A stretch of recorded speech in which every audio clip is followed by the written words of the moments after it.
নমস্কাৰ বন্ধুসকল, মই হাতীমে আজি আকৌ পুনৰে আপোনালোকৰ মাজলৈ পটলৰ শিপাৰ ভিডিঅ' এটালৈ উপস্থিত হ'লোহি। আজি মই তিনি ঠাইলৈ পঠিয়াবৰ কাৰণে প্ৰস্তুতি লৈছোঁ। এয়া চাওক, এইটো কাৰ্টুন যাব এই ৰাজু মোহন দাদাৰ কাৰণে এইটো পেক কৰিলোঁ। ইয়াত অলৰেডি ধৰক 56 শিপা দি দিছোঁ। তাৰপিছত এইখিনি যাব চিলাপথাৰলৈ। এইটো চিলাপথাৰলৈ যাব, কিন্তু এইটো যাব দেৱৰাজ দাদাৰ কাৰণে এইখিনি। তাৰপিছত এইখিনি সেইটো কাৰ্টুনত মই পেক কৰিম সুনীল দাৰ কাৰণে ডিব্ৰুগড়। তো আপোনালোকৰো যদি এনেকুৱা ধৰণৰ শিপা লাগে, চাব পাৰিছে শিপাবিলাকৰ ধৰণ কেনেকুৱা, মই আপোনালোকক যোগান ধৰিব পাৰিম। এতিয়া কিন্তু বৰষুণৰ সময় হৈছে, আপোনালোক আৰু দেৰি নকৰিব। আপোনালোকৰ কাৰণে শিপাকেইটা মই বহুত সযতনে ৰাখিছোঁ। আশা কৰোঁ আপোনালোকে মোৰ ভিডিঅ'টো আদৰি ল'ব। চাওক, এটা এটা শিপা কিমান ওখ হৈছে, পোখা মাৰিছে যে, পোখা মাৰি কিনে গছটো কিমান হৈছে আপোনালোকক মই দেখুৱাই আছোঁ। চাব পাৰিছে, এইবিলাক শিপা যে আপোনালোকে খেতিত লগাব, এটা শিপা আৰু মিছ নামাৰে। এইটো হ'ল হাইব্ৰিড জাতৰ পটলৰ শিপা।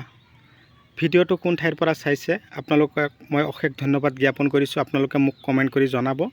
যদি আপোনালোকৰ এনেকুৱা ধৰণৰ পটলৰ শিপাৰ প্ৰয়োজন হৈছে, তেনেহ'লে আপোনালোকে মোৰ পৰা সংগ্ৰহ কৰিব। যদি আপোনালোকে লগাম বুলি ভাবিছে, মতা মাইকী উভয়ে লগাব। কেৱল মাইকীটো লগালে ফলন কম হ'ব, সেইকাৰণে মতা মাইকী উভয়ে লগাব পাৰিলে আপোনালোকৰ খেতিত যথেষ্ট ফলন হ'ব।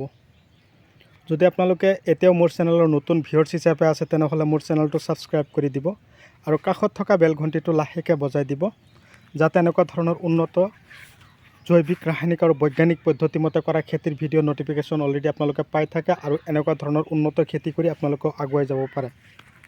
চাব পাৰিছে না, শিপাৰ ধৰণবিলাক কিমান শকত শকত হৈ আছে চাওক, আৰু কিমান ওখ হৈছে চাওক, কি ধুনীয়া হৈছে।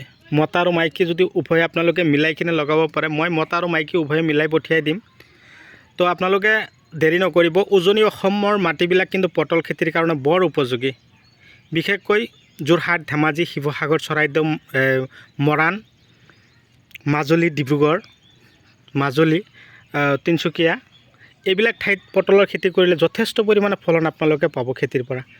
1 বিঘা মাটি খেতি কৰিব পাৰিলে আপোনালোকে সপ্তাহত মোটামুটি 10ৰ পৰা 12 কুইণ্টেল উঠাব। কেৱল আপোনালোকৰ খেতিত দিব লাগিব ব্ৰইলাৰ গু আৰু গোবৰ। যিমান দিব পাৰে সিমানে আপোনালোকৰ ফলন বৃদ্ধি পাব। তো বন্ধুসকল, শিপাবিলাকৰ ধৰণ চাই কেনে লাগিল আপোনালোকে কমেণ্ট কৰি জনাব। মই আপোনালোকৰ কাৰণে চাওক কিমান ধুনীয়াকৈ ঘৰত ৰাখিছোঁ, ইমান লেবাৰ খটাইছোঁ। লেবাৰৰ সহায়ত মই এইবিলাক ধুনীয়াকৈ আপোনালোকৰ কাৰণে সযতনে ৰাখিছোঁ। আপোনালোকে 7002163162 এইটো নাম্বাৰত হোৱাটছআপ কৰিব, ফোন কৰিব, আপোনালোকে মোক পাব। আপোনালোকে আৰু দেৰি নকৰিব। এয়া চাওক, আজি আৰু কালিৰ ভিতৰত বৰষুণ আৰম্ভ হ'ব। বৰষুণ পৰাৰ লগে লগে আৰু আপোনালোকে দেৰি নকৰিব। তেতিয়া মাটিটোত অকণমান মাটি জিকা হ'ব নহয়, তেতিয়া লগোৱাৰ লগে লগে চাব কিমান ধুনীয়াকৈ পোখা মাৰিব। এনেই পোখাটো মাৰাই আছে, তাৰমানে এইটো যে গছটো ইমান হৈ আছে, আপুনি লগাই দিয়াৰ পিছত আৰু সি মিছ নাযায়, তাৰ পৰা আকৌ আৰম্ভ হ'ল। তো আজিলৈ এইখিনিতে মই সমাপ্ত মাৰিছোঁ। পৰৱৰ্তী ভিডিঅ'ত পুনৰাই লগ পোৱাৰ কাৰণে ধন্যবাদ।